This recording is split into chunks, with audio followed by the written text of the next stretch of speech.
Hello ladies and gentlemen, it's Mike here at Gamefromscratch, and as we are all waiting for Godot 4.7, the wait just got a little bit shorter as Godot 4.7 Dev 4 was just released. The way I decided to do this is I was going to do a video for Dev 1 and 2 together, which I already did, and now I'm going to cover Dev 3 and 4 together, but first a little bit of a recap about Dev 1. By the way, Dev releases you can think of like betas. They add new features in, and then eventually they will get to the end of adding new features, and then they will, ironically enough, move on to the beta phase. So in previous releases, we had some cool new stuff added.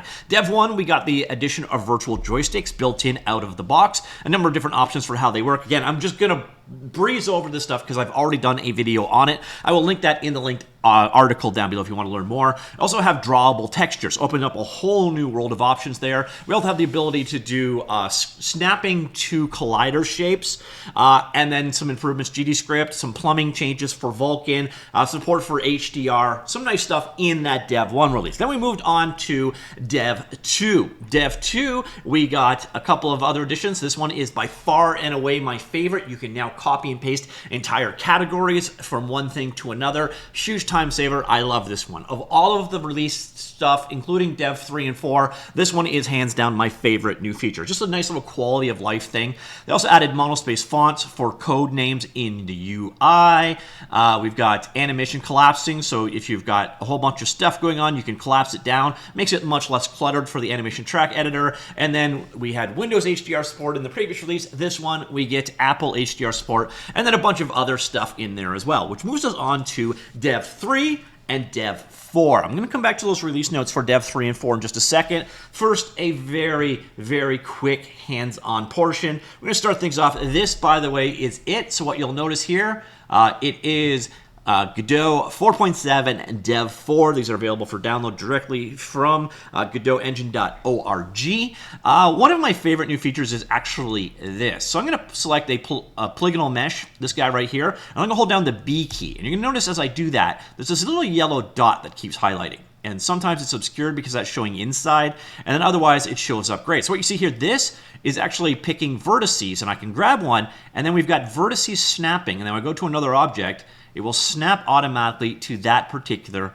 vertex, if it makes sense. So let's go there, vertex to vertex. You see how it snaps there accordingly. It's also snapping to all kinds of things in the background. But here you can see if I wanted to do fine-tune positioning, like position this to, well, where it came from, or so on, boom, you can drop it in. Vertex snapping, definitely one of those nice improvements here. Again, just hold down the B key to get that to happen, and it will work. Now, another thing you're gonna notice here, and first thing you're gonna do is we're gonna go back in time for a second. This is Godot 4.6. It's the most stable release, so 4.6.2.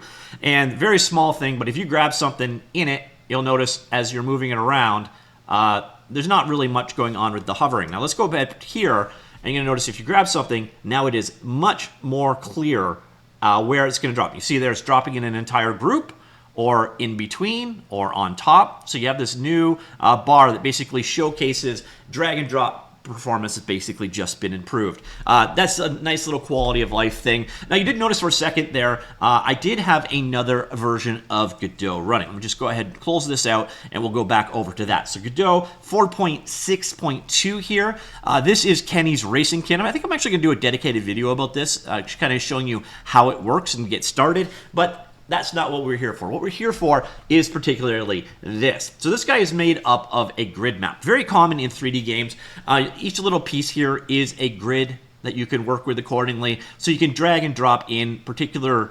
So I could pick one down here. We could go into paint mode with it and then literally start dropping it into our world. It's a way of having basically doing tile-based world editing in the world of 3D objects. So grid maps are a very cool thing. Now, one thing you're going to notice here is that to make a grid map work, however, you need to have a mesh library. Now, mesh libraries have always been awkward. So go ahead, open that one up, and this is what happens. It's kind of annoying, to be honest. Go down here. The mesh library is available as a scene and as a resource. So there is the resource. You can see it is basically an array of items in said array. Nothing too special there, but you have to set up this annoying array, and then you've got a scene file that goes along with it. And let's just open that one up anyways. And then here you can see this is your mesh library, all the various different pieces that go together to work with it. It works, but it is kludgy. Again, you got this resource where you got to set things up kind of manually and so on. Well, the neat thing we have now is this. So here we are back in the new version of Godot 4.7 Dev4. And what you're going to notice here is if I go to the grid map and I select the mesh library, like so, well, boom, we now have this little editor window that pops up, and you can do the edits in line as you are working with it. Much, much nicer setup and approach there. So some really nice little things, quality of life, especially, again, if you are using grid maps. I also, again, am very much a fan of the new snapping tools.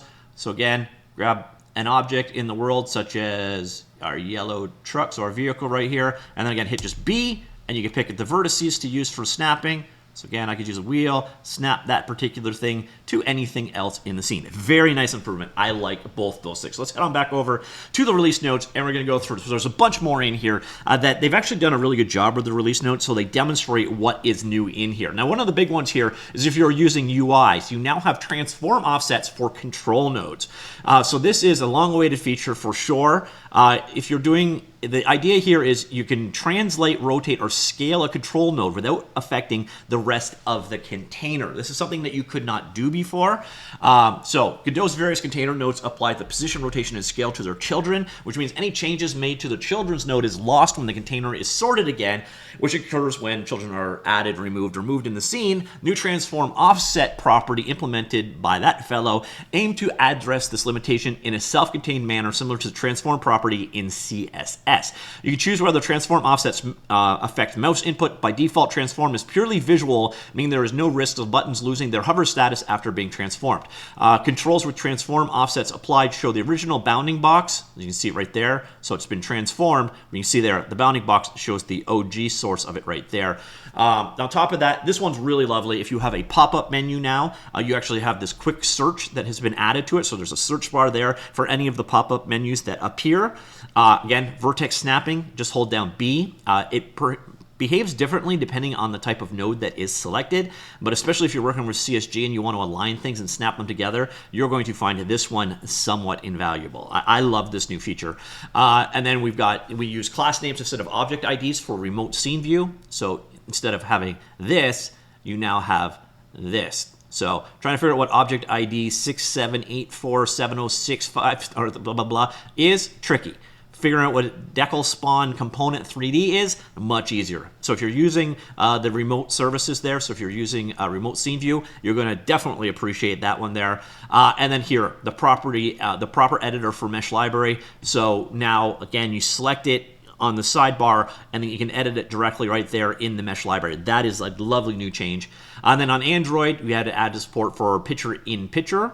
So if you want your game to be played in picture-in-picture mode, that option is there as well. Also, and this one is for Android Editor, which, by the way, Godot, yes, you can download it for Android. Well, now you can actually switch the orientation in the script editor. So if you change from landscape to portrait, it will go accordingly. It doesn't show it well in this particular video because, of course, it's zooming in and showing that way. But if you go to landscape, you can have the pop-up keyboard and still see all your code. So while you're coding, this one is definitely handy, especially if you're working on an Android tablet.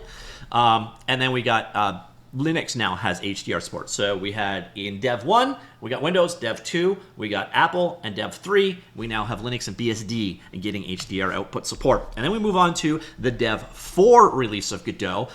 Here we're seeing this one, so a new rendering trick. So if you're doing low resolution, like retro PS1 or N64 type stuff, you'll appreciate this one. So there's a way to ensure that 3D titles with pixel art aesthetics or lower resolution scaling will look crisp without any compromise to performance. So here is the bilinear scaling. You see the results right there, especially on that edge right there. And here is new behavior here, and you can see the direct result. I don't know why they put that glare in as they did it, but they did. So you can sort of see it's just crisper, low resolution rendering. Again, very niche use there, but if you're making a retro style game, you should just get better looking results if you use the nearest behavior as opposed to the bilinear behavior there. GUI added custom maximum size property to a control.